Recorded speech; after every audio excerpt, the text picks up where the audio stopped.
Lo bilang takut miskin, tapi yang bikin lo panik itu bukan gak punya uang. Yang bikin lo panik itu takut kelihatan gak punya uang. Kalau bener takut miskin, lo harusnya belajar skill. Tapi yang lo pelajari, cara kelihatan sukses. Cicilan biar dianggap mapan, ngopi biar dianggap produktif, sibuk biar dianggap penting. Jadi jujur aja, lo takut miskin atau takut malu? Otak lo itu mesin sosial, bukan mesin logika. Bagi sistem saraf lo, ditolak kelompok lebih berbahaya daripada dompet tipis. Di masa lalu, keluar dari kelompok artinya mati. Jadi jangan heran kalau hari ini lu lebih takut kehilangan status daripada kehilangan uang.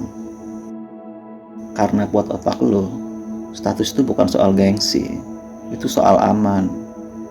Dulu yang gak punya posisi, gak dapat perlindungan, gak dapat makanan duluan, gak dipilih pasangan. Dan gen lu gak peduli lu bahagia atau enggak, yang penting lu diterima. Makanya rasa malu bisa lebih sakit daripada rugi uang. Karena malu itu sinyal sosial, sinyal bahwa posisi lu terancam. Dan sistem saraf lu bereaksi seolah-olah itu ancaman nyata. Jadi kalau hari ini lu panik cuma karena terlihat turun kelas, itu bukan lemah, itu mekanisme lama yang masih aktif. Lu pikir lu kerja buat hidup? Sebagian iya, tapi sebagian lagi buat sinyal. Baju itu sinyal aman, mobil itu sinyal naik kelas, kesibukan itu sinyal penting. Itu bahasa sosial, bahasa yang bilang gua jangan dijatuhin. Karena di dunia sosial yang terlihat lebih cepat dinilai daripada yang nyata. Orang gak bisa lihat tabungan lo, tapi mereka bisa lihat sepatu lo. Orang gak tahu proses lo, tapi mereka lihat hasil luarnya. Dan otak lo paham itu. Makanya lo rela beli sesuatu yang belum lo butuhkan demi terlihat sudah sampai. Bukan karena lo bodoh, tapi karena sistem lo dirancang buat bertahan di hierarki. Hierarki itu gak pernah resmi, tapi semua orang tahu. Dan selama lo masih main di permainan itu, lo akan terus belanja bukan untuk fungsi, tapi untuk posisi. Setiap kali lo dipuji, otak kasih hadiah kecil, lonjakan singkat, cepet naik, cepet turun. Bukan karena itu penting, tapi karena sistem lo dirancang buat peduli penilaian. Masalahnya, penilaian sosial gak pernah selesai. Karena sistem reward di otak lo bekerja seperti notifikasi, bunyi, senang sebentar, lalu sunyi lagi. Dan saat sunyi itu datang, otak lu mulai gelisah. Bukan karena hidup lu buruk, tapi karena stimulusnya hilang. Jadi lu cari lagi, upload lagi, buktiin lagi, tunjukin lagi. Masalahnya bukan validasinya, masalahnya ketergantungan pada lonjakannya. Karena setiap lonjakan kecil menaikkan standar berikutnya. Dan tanpa sadar, baseline kebahagiaan lu turun. Yang dulu bikin senang, sekarang biasa. Yang dulu cukup, sekarang kurang. Dan lu pikir solusinya adalah lebih banyak pencapaian. Padahal yang lelah bukan hidup lu, tapi sistem saraf lu yang terus dipaksa naik turun. Naik gaji, bandingin lagi. Ganti HP, bandingin lagi. Naik jabatan, bandingin lagi. Garis finishnya pindah terus. Selama standar lu eksternal, lu gak akan pernah merasa cukup. Karena cukup itu internal, status itu eksternal. Karena permainan sosial bukan tentang selesai, ini tentang perbandingan.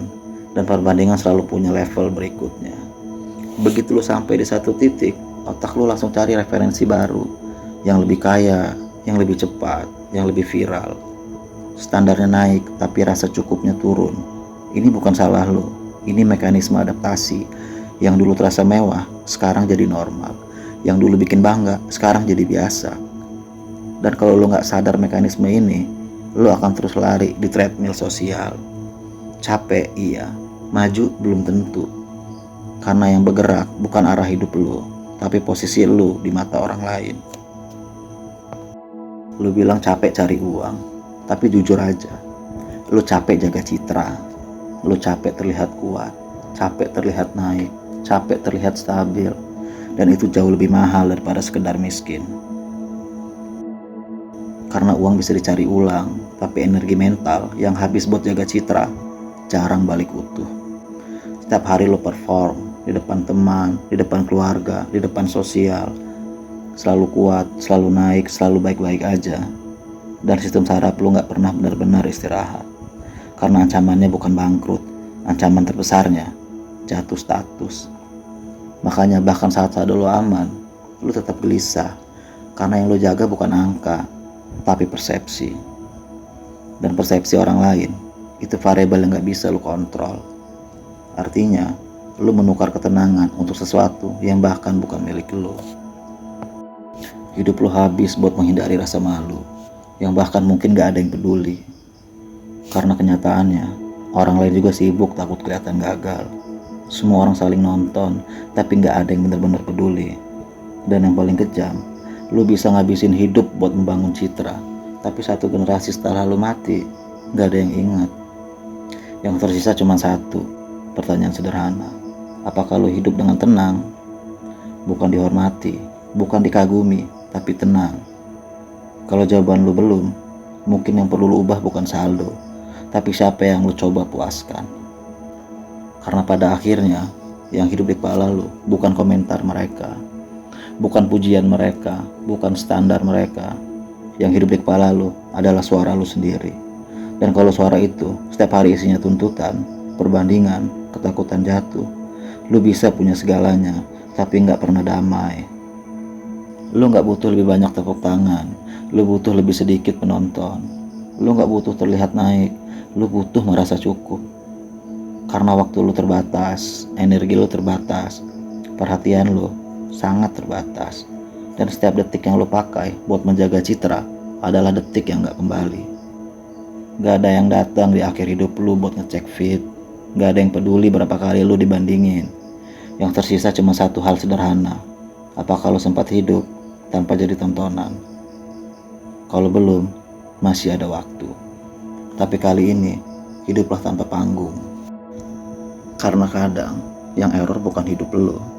Yang error, cara otak lu membaca nilai. Dan selama lu gak sadar itu, lu akan terus update citra, tapi gak pernah update kesadaran.